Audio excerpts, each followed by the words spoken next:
HIV และเอดส์ถ้าหากติดเชื้อ HIV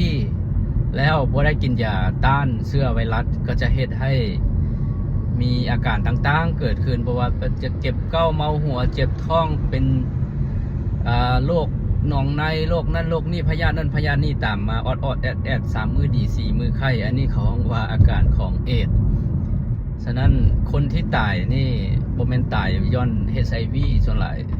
ก็สาเหตุจาก HIV นั่นแหละแต่เฮ็ดให้เขาเจ้าเป็นเอดส์ก็จะเฮ็ดให้เสียชีวิตไว้ถ้าหากว่าบ่ได้รับการเป็นปัวบ่ได้รับการกินยาฉะนั้นผู้ใดไปกวดพบแล้วบ่ต้องไปหาเวลาทำใจเฮ็ดหยังดอกมันเสียเวลาถ้าไปทำใจเจ้าไปทำใจ3มื้อเจ้าฮู้บ่ว่าเชื้อไวรัสจะเข้าไปในร่างกายเจ้าหลายน้อยขนาดใดเนาะเพราะว่าเจ้าบ่ได้มีหัวบ่ได้มียาป้องกันยา ARV หรือว่ายาต้านเชื้อไวรัสก็คือเป็นค่ายกำแพงเป็นค่ายกับหัวที่จะป้องกันเชื้อพยาธิต่างๆที่จะเกิดขึ้น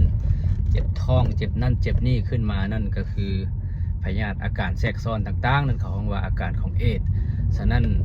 ผู้ว่าเป็นผู้ว่าติดเชื้อ HIV ปุ๊บกวดเลือดพบว่าโพสิทีฟปั๊บแล้วก็ต้องได้เฝ้ารีบกินยาเฝ้าดูแลตัวเองเฝ้าดูแลสุขภาพตัวเองบ่ซั่นถ้าเจ้าบ่กินยา 2-3 มื้ออาการเจ้าก็จะออกอาการเจ้าก็จะแสดงออกนั่นออกนี่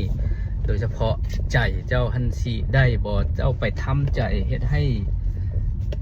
จนกว่าเจ้าจะใจดีจนกว่าเจ้าจะ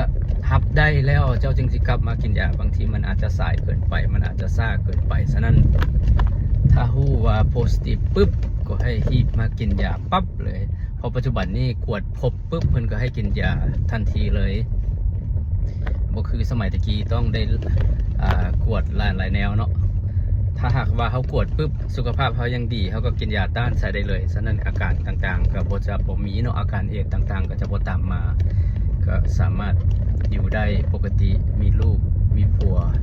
มีเมียได้ตามปกติแต่ว่าต้องการป้องกันก่อนเนาะถ้ากินยาได้6 เดือนขึ้นไปแล้วก็ต้องไปกวดคืนถ้าเชื้อไวรัสมันต่ำกว่า200กว่าปีลงมาก็บ่สามารถที่จะแพร่เชื้อให้ผู้อื่นบ่สามารถที่จะส่งเชื้อให้ผู้อื่นแต่ทั้งนี้ทั้งนั้นต้องป้องกัน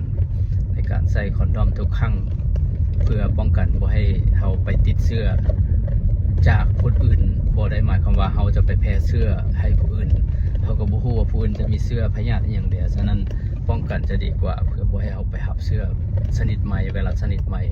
มาให้ตัวเขาเองเนาะอันนี้ก็ขอฝากไว้สำหรับคนที่ว่าเห็นหลายคน